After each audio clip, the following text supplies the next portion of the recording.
లేదు. కాకపోతే 6 దినములు పనిచేసి 7వ దినాన్ని విశ్రమించారు.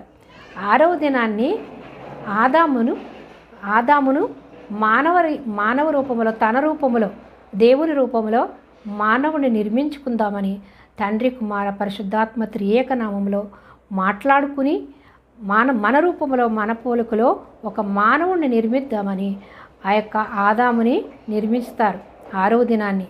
కాబట్టి 7వ దినము విశ్రాంతి దినము. కాబట్టి ఆదాము తెలియకుండానే దేవునితో గడుపుతాడు 7వ దినాన్ని. మొదటి దినాన్ని, తనకి పుట్టినటువంటి మొదటి దినము 7వ దినం. కాబట్టి ఆ మొదటి దినాన్ని దేవునితో గడుపుతాడు తెలియకుండానే. అయితే అది అతను ఉన్నంతకాలం పాటించి ఉంటాడు. బైబిల్ గ్రంథంలో వ్రాయబడలేదు కానీ పాటించి ఉంటాడు దేవునితో గడిపిన దినాన్ని. 7వ దినాన్ని దేవుడు విశ్రమించాడు. అలాగే